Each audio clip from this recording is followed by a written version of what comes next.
Oh, hi. Welcome back again for the first time ever to Social Media is Our Friend, right? It would never try to hurt us.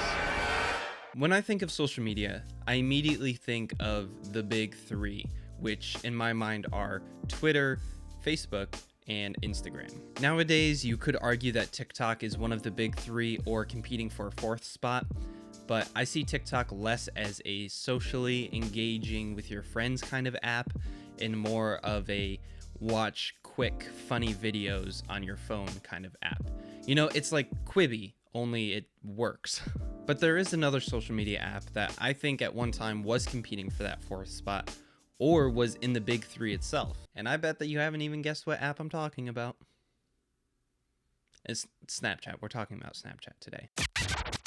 Hey, editor Caleb here real quick. So as I'm editing this video, I get a notification on my phone for a new YouTube video to watch. And lo and behold, it is Drew with a video about Snapchat. So that's good. I'm not gonna watch it until I finish mine, but I'm going to watch it because I'm curious what he has to say about it. It's got Rick Lax on there, which is good. So that's all I have to say. So this has been Editor Caleb. Goodbye.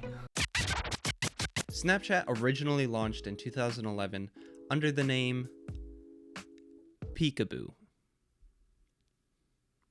Yep. If you were like a day one Snapchat user, you'll recognize that the Peekaboo logo's color scheme matches the early version of Snapchat's interface. By May of 2012, Peekaboo had changed its name to Snapchat and was processing nearly 25 images per second, with that number growing to 4,500 by November of 2013.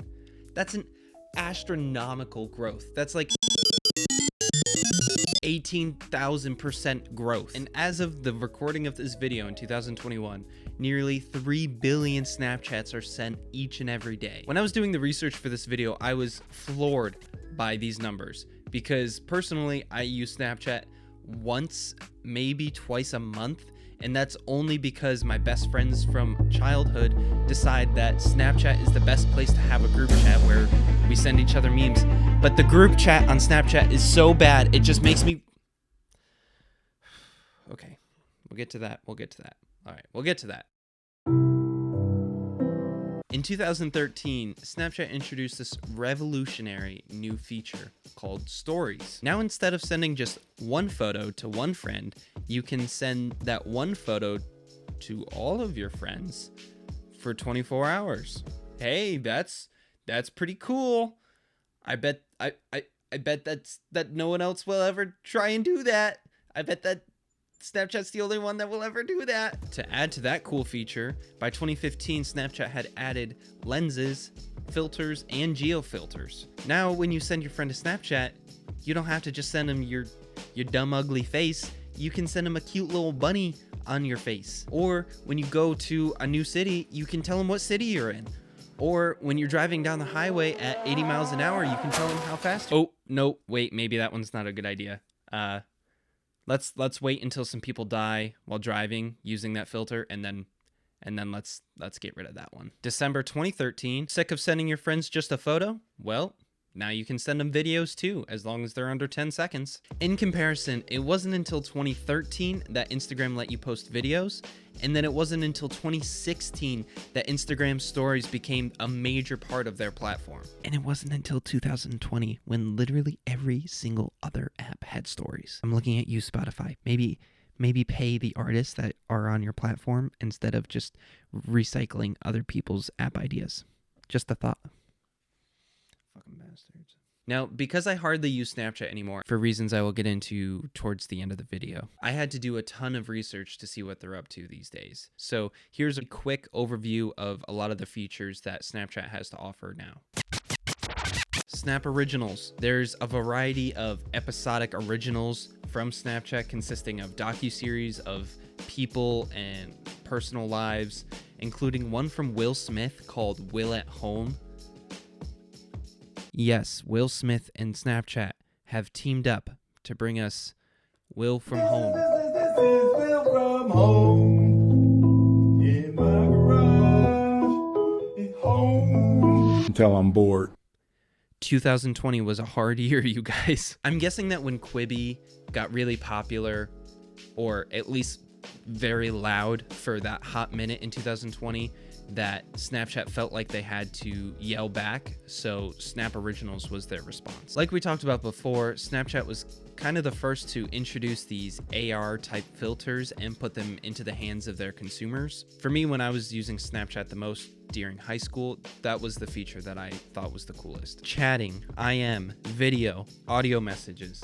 You can literally communicate in any way on Snapchat now, which you can also do that pretty much on any other platform as well, but I wanted to mention it. Streaks. I have a pair of friends that have had a Snapchat streak going for like 4 years. They're over like 1,000 days. And first of all, incredible commitment. If you guys watch the video, you know who you are. But second of all, holy cow, that sounds so exhausting. Also, I remember seeing on Facebook and Twitter all the time, people would post, "Hey, hit me up if you wanna start a Snapchat streak." That's also kind of genius of Snapchat, finding a way to keep people coming back without having to do anything. Memories. This is the feature that I use the most for Snapchat.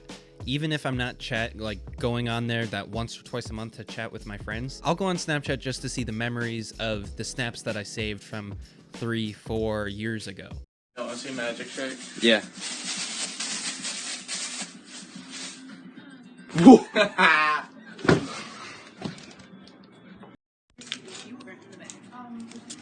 I'm giving you one last chance.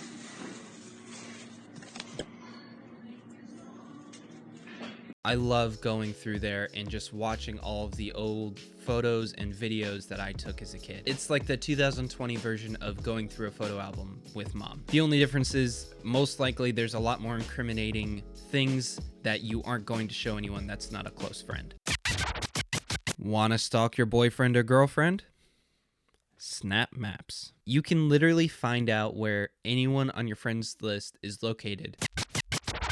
Controversies. Now, an obvious thought that most parents had or should have had is, Yo, this app seems pretty sketchy and kind of created for a very specific purpose. even though the creators of the app swear it was not in the intentions of the app originally, it's really hard for me to think the best of them or think the best of the app when your target audience is teenagers and the main idea of the app is you send a photo or video and it disappears forever, meaning you don't have to deal with the repercussions of anything you take a picture, video of, or say or do. As a child then, I knew it was sketchy. It's hard to not criticize the app for making it so easy for teenagers to potentially hurt themselves or others by making it seem like whatever they say or do just disappears. On top of the obvious concerns of Snapchat, they've had their fair share of legitimate legal missteps. Snapchat has reportedly been an instigator for body dysmorphia. Because Snapchat was the first to introduce these filters to make your face or body look different or even better at times, it has the potential and did cause some people to get reconstructive surgery because of the body dysmorphia they experienced by using apps like this. I mentioned it briefly earlier, but the app's speedometer filter was just asking to cause issues. Because what's cooler than sending a photo or video to your friends and telling them just how fast you're going while you're using your phone? In 2015, an 18-year-old driving a Mercedes, that sentence feels wrong, crashed into someone driving a Mitsubishi. Both drivers ended up in the hospital, and the Mitsubishi.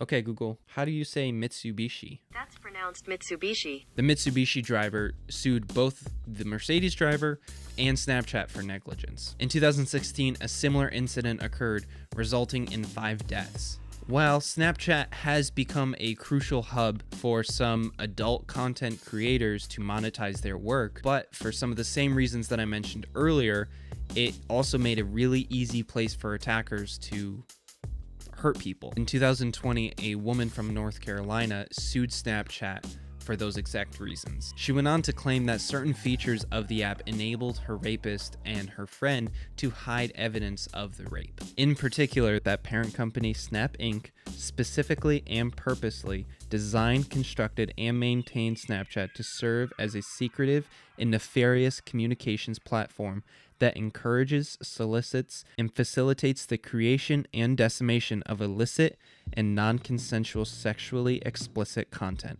and allowed Snapchat to operate as a safe haven from the law enforcement. That's a really big claim. I just found this out last night, and I'm not gonna get into it because it doesn't seem to be that big of a deal, but I found out that Snapchat has their own version of TikTok now too. It's called Spotlight, and believe it or not, I would say you should believe it, the very first video that popped up on my Snapchat Spotlight was a comedy video of this guy cheating on his girlfriend with two other girls in their bed, and he has to hide the girls out of the room before the girlfriend sees, and then the girlfriend never finds out, and that's the whole video. So that really set the pace well for me, and I'm going to continue to go back to that app now because such great content was displayed to me. Now, we'll get down to the reasons why I hate using Snapchat.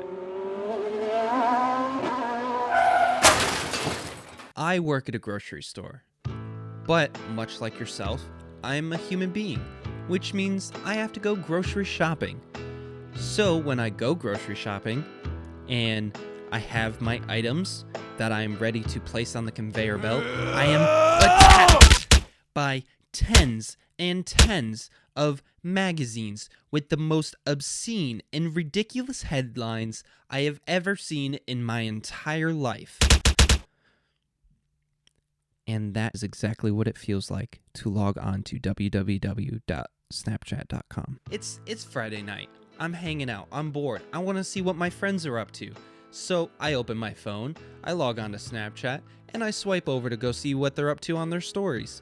And I am bombarded with these ridiculous video, article, magazines, mother truckers about celebrities that I don't care about. You can almost guarantee that one of these video articles are going to be demeaning to women in some way. 15-year-old boys don't even have to go looking for this stuff because it's right on the home screen of Snapchat. It blows my mind that we're just so okay with treating celebrities so terribly, who are, believe it or not, human beings. Aside from the ads, when you're snapping someone, you're sending photos back and forth, it gets tiring. You don't want to keep showing your face. So you swipe over and you start messaging them. Snapchat has the audacity to send me a notification when the person that I am messaging begins to reply. Not when they have replied, when they begin to reply. They don't even have to finish their reply. I still get a notification. They begin replying, I get a notification. They reply, I get another notification. I don't need any more notifications on my phone. I don't need any more notifications from you, Snapchat. I don't know who thought this was a good idea. Why would I want to know when they're responding? Android Snapchat. All of you iPhone users love to ridicule Android users on Snapchat for the crappy image quality. And it's terrible, awful. But it's not Android's fault, it's Snapchat's fault. When an Android user turns on Snapchat, the camera that you're seeing is not actually your camera. It is Snapchat taking a screen grab of what your screen is seeing when it turns its camera on, and then displaying that information back to you. It is processing a processed image, which makes the image terrible.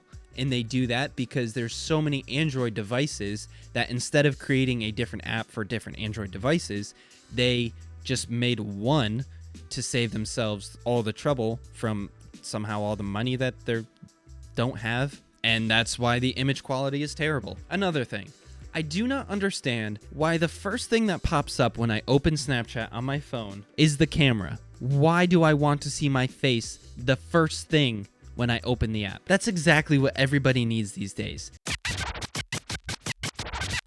everything has the potential to be used for bad things. I think Snapchat increases its chances of that by a ton because of the main purposes of the app. I'm going to continue to barely use the app, and I recommend that if you have kids or if you are a kid, to never, ever use it. I am quite curious though, who still uses Snapchat and what do you use it for? With all of the features that they have, do you use it for messaging friends? Do you use it for group chats for some godforsaken reason? Do you use it for their new Spotlight feature? Let me know in the comments below. And if you enjoyed the video, I don't know, go bake your neighbor a pie or something and put the link to this video in the pie, so when he eats the pie, he'll find the link to the video and hopefully then enter that link into his URL and then watch the video. I think that's the most effective way to share my videos. So please, if you enjoy, share it that way. Also, it'll make me feel better about all the G-dang time that I put into this video. The sequel to this video should be out relatively soon after this one, so subscribe if you're interested in seeing that. All right, bye.